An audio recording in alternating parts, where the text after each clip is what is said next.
Bozeman, Montana, 1990. A town where the cold feels like it scrubs the air clean, and trust lives in the small things. The front door left pulled to, the neighbor who grabs your mail, the hush of a street at the end of the day. There, danger was a word that belonged somewhere else, until the day the Vance family learned that evil doesn't have to knock, it just has to be recognized. Robert Vance was the kind of man who greeted people by name, a respected attorney, steady posture, calm voice. Eleanor, a history teacher who taught the way someone comforts. And the kids, Thomas, 14, and Clara, 12. Two siblings who were inseparable, seen by side so often that their silhouettes felt like part of the town itself. Hold on to this, because it matters more than it seems. In the Vance family, there was an object that carried tradition and pride. An old revolver passed down through 3 generations, father to son, always to the men of the family. It wasn't a trophy displayed in the living room, and it wasn't a gun tossed in a drawer. It was almost a quiet symbol, a reminder of protection, responsibility, legacy. And that's exactly why what happened that afternoon hits like a shiver you can't shake. Eleanor came home from work. The sky was already darkening early, that autumn gray, and the street was calm like always. The Vance house was big, 2 stories, a front porch, a neat garden. Everything looked normal. Everything except one thing. The TV was on, and way too loud. Loud like someone had cranked the volume without realizing. Loud like the sound was trying to cover something up. And the moment Eleanor noticed, her heart did that strange shift, first confusion, then dread. She called for her children, Thomas, Clara, once, again, nothing. Only the TV slicing through the room like a blade, filling what should have been a living house. And then comes that moment everyone fears, the instant you start walking slower, not because you choose to, but because your body understands before your mind does. Eleanor went into the living room. The couch was in place, the rug laid out, late afternoon light slanting through the windows. It didn't look like a robbery. It didn't look like a fight. It looked like a normal snapshot, except the normal in that room was broken. Clara was on the rug near the couch. It's impossible to explain what happens to a mother in that second. The world doesn't collapse with noise, it collapses inward, silently. Eleanor moved closer, and before she could even process it, her eyes were already searching for Thomas, as if her mind could correct reality. No, this can't be. He has to be here. He has to be okay.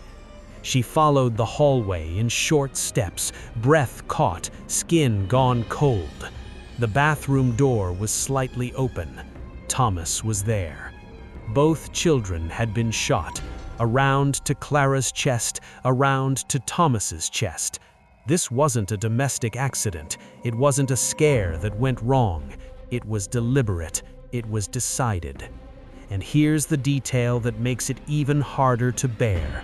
There were no signs of forced entry, nothing broken, no window pried, no lock smashed, as if whoever came in already knew the way, as if they'd been allowed inside.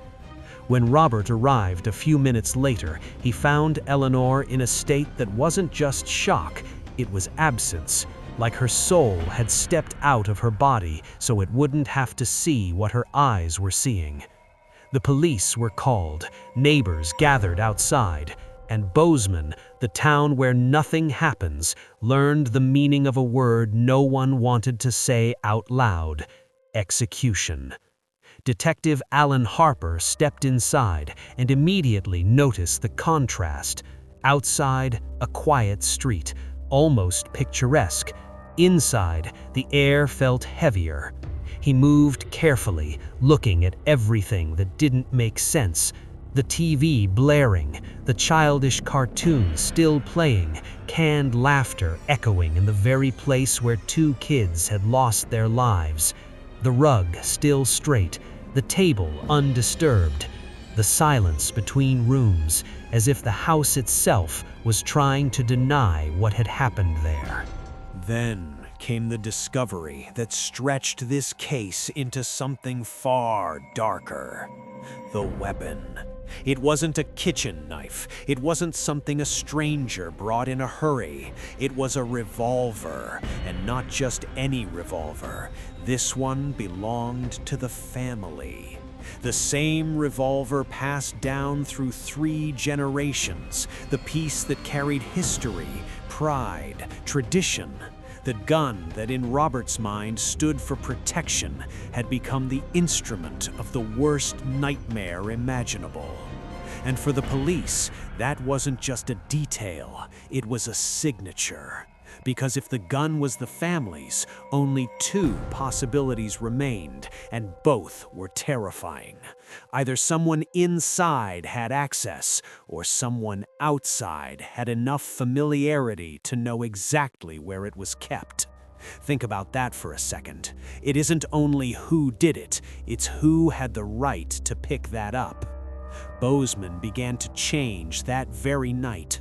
Doors locked, curtains drawn, people staring at their own yards like they'd become unfamiliar.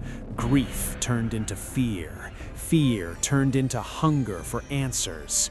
But 1990 didn't have what we take for granted now. No cameras on every corner, no digital trails.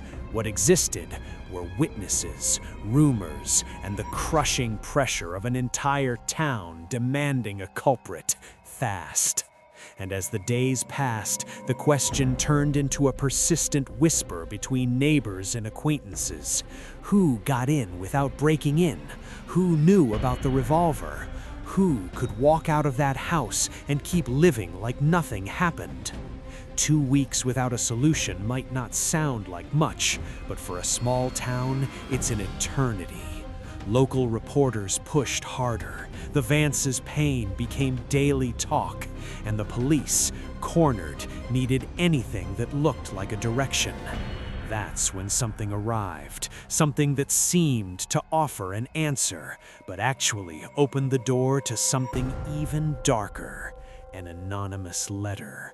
Plain paper, handwritten, short, cold, precise, a promise that someone knew and that silence had a price. And here's what I'm asking you. Don't forget the revolver, because just when you think this case is about to fall into a straight line of investigation, it turns into a game. And before we go on, subscribe to the channel so you don't miss what comes next, because this was only part 1. In the next video, you'll see why that letter wasn't a side detail. It was the start of a twist that made Bozeman afraid to trust even the neighbor next door.